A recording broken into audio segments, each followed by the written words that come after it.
I was talking to the Egyptian foreign minister, to the Soviets, and I said, the Egyptians are telling us you attacked in the Gulf with a naval operation, and I said, this is not your normal way of procedure. And he said, no, but I don't know what's going on. So it wasn't until it started at 6, I would say it wasn't until about 11 that it was clear who had started it and the magnitude. And it took 2 more days before we and the Israelis realized that the Arab armies had actually scored a substantial success, convinced that it was a tragedy that the war had started. But that once the war had started, we should use this opportunity to see whether some progress could be made towards an Arab-Israeli negotiation. And therefore, we were convinced from the beginning that there would be a huge Israeli victory, and that was not at all clear for about 10 days. Israel was teetering very close to the edge of catastrophe for a while. Which was a surprise again. Total surprise. So, of course, to them too, above all. So I said as the objective immediately that we would attempt to restore the conditions when the war started, so that if Israel advanced, we would use our diplomatic influence to return them to the starting point. And we were asking the Soviets and others to support us at a time when the Arabs were beginning to support a ceasefire resolution on the basis of the pre-war lines. That also had the advantage that it forced the Soviet Union into a very difficult position. They probably agreed with my analysis that Israel would win. But if they took our proposal and supported it, they would be telling the Arab allies that they had to give up territory that these allies considered their own, and which was not contested as being their own. And I had some painful conversations with the Egyptian foreign minister, said, how can you ask us to go back? But at any rate, this was a position that we had at the beginning, to which we could then return when the tide had turned, and that put us in the position where all the parties had to deal with us, and where our basic theme was, to the Arab side, you can make war with Soviet arms, but you have to make peace with American diplomacy. And this turned into a situation where we gradually then pushed the Soviet Union influence out of the Middle East. But it was the history was that the Soviets had at one point put 20,000 of their military personnel into the Suez area, and that the whole air defense of Egypt there was a belt of SA-3 missiles, SA-2 and SA-3 missiles along the Suez Canal. And one reason why the Israelis suffered such heavy casualties was that their air force could not really operate along the Suez Canal because of the effectiveness of the Soviet established missile defense. Then Saddam kicked the Soviet military personnel out in the summer of '72. The Soviets were caught in a dilemma. They had the dominant position in Egypt and Syria when the war started. But they also were very eager to maintain good relations with us. And so, under the Vietnam policy that was then going on. So they were torn. They didn't want to give up their allies. They didn't want to give up the relationship. They probably knew that the war was going on, would happen. They didn't want to warn us. They claimed afterwards they pulled out their personnel to give us a warning, which we didn't catch. That may or may not be true.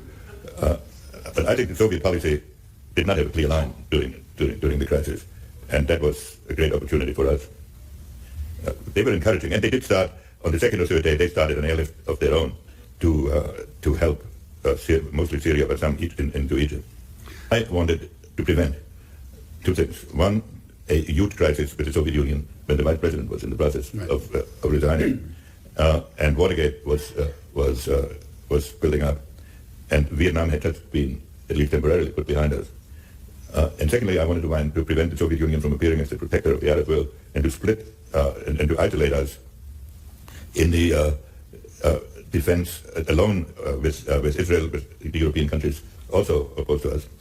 And therefore, I tried to induce the Soviet Union to join us in some UN effort on a ceasefire, and I put forward that proposal, which would have required some Arab withdrawal in the first few days of the war. And I kept the Soviets rather well informed of what we were doing, so that we could restore the military situation. At the same time, we were beginning almost immediately some military resupply of Israel at the beginning, primarily with high-tech equipment. And you remember, I have to repeat, the war started on a Saturday. We thought that by Wednesday, Israel would clearly have the upper hand. And so that all the maneuvers in the first week were designed to permit that situation to evolve, so that we could then emerge as the mediator. Right. And that would reduce the Soviet the Soviet influence substantially, because the Soviet influence was based on military hardware. So, but then I had a shock because on Monday night, in the middle of the night, I had a call from the Israeli ambassador that he needed to see me urgently, together with the military attaché, and that they wanted to come by the first thing in the morning, and I saw them in the White House. And the military attaché informed me that the Israelis had lost 400 tanks in 2 days, and I think, I forget the number of airplanes, 30 or 40 airplanes. and that they needed urgent resupply. And and the Golda mayor wanted to come over to plead her case.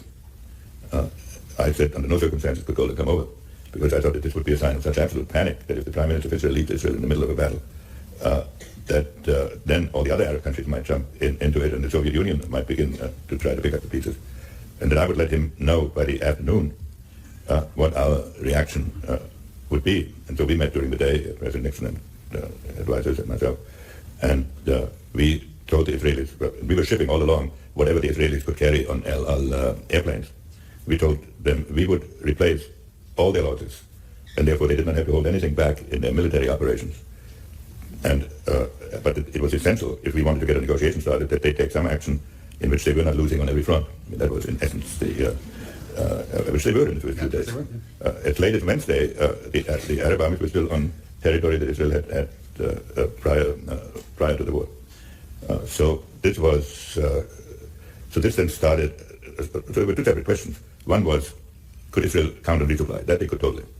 Then how quickly could we get some resupply there? Now there, the difficulty was how was one going to ship? How was one going to send equipment, and was it going to appear fast enough? And we still thought at first that the battle would be essentially decided by what was there. So an attempt was made to charter airplanes and to use American government guarantees to charter airplanes and to fly equipment to Israel.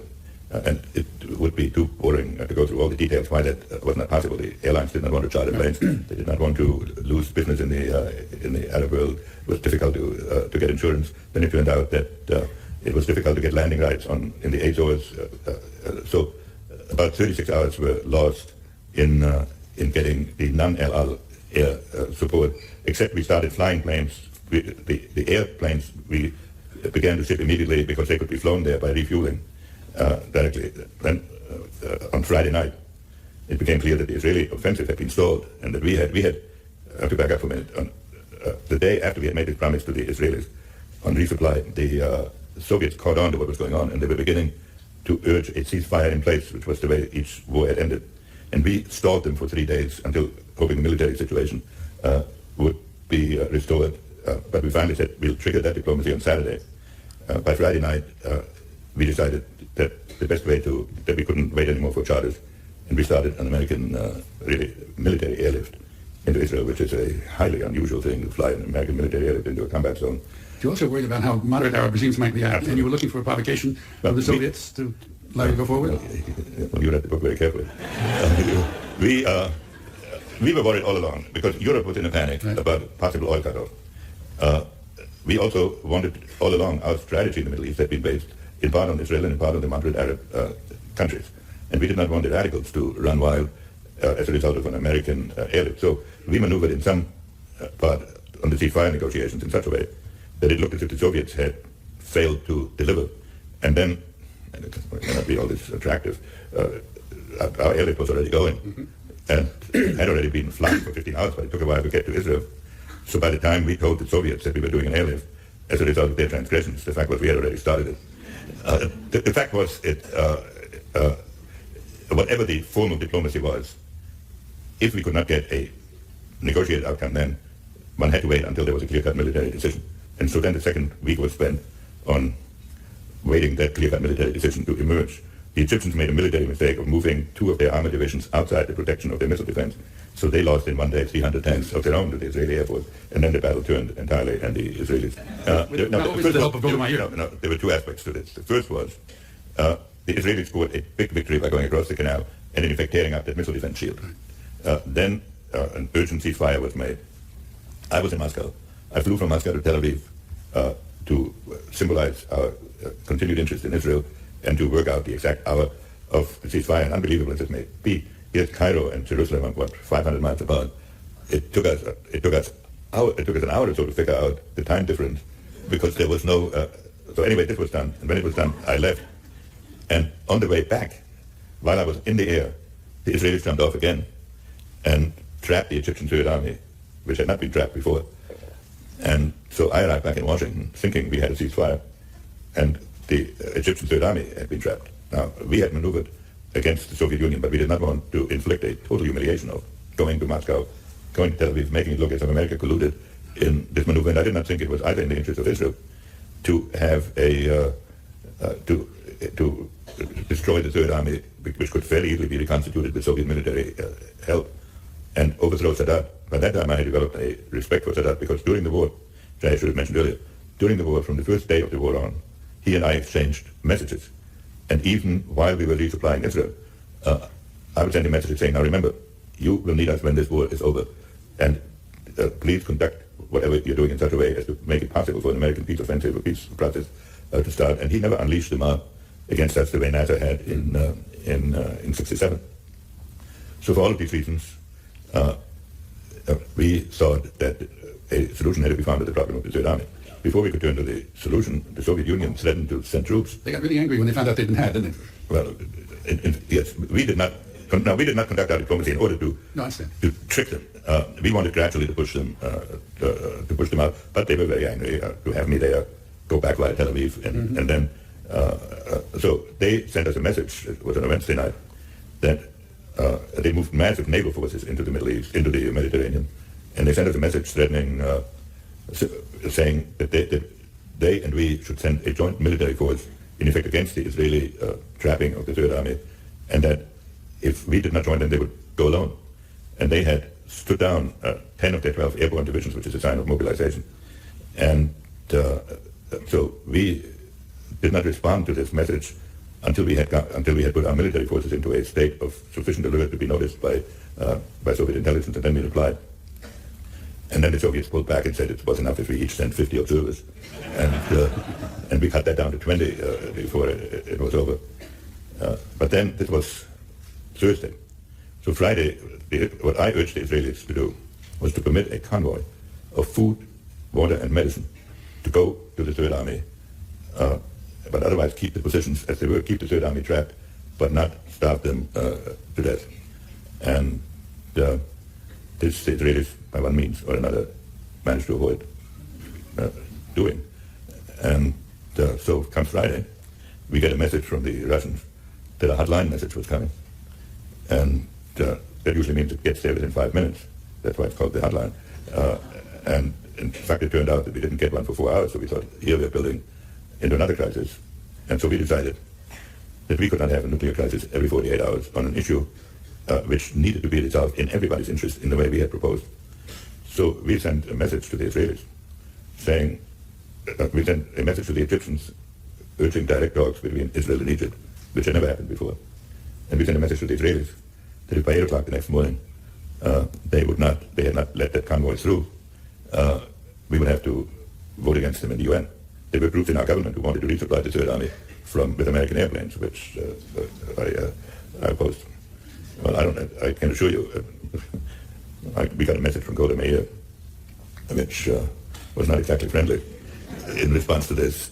And while these exchanges were going on, the Egyptians accepted our proposal to have direct negotiations with Israel.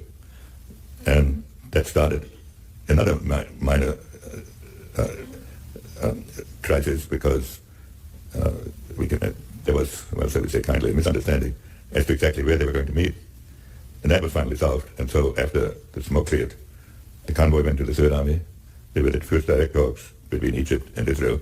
And out of these 3 agreements emerged, culminating in the peace agreement. Golda could be a pretty colorful character. What was this he said to you about we're only a tiny little nation? Well, here we had run an airlift, which is not the usual thing. We ran an airlift, we resupplied them. We come on nuclear alert. So we had certainly shown our support. She said, well, we're just a little country.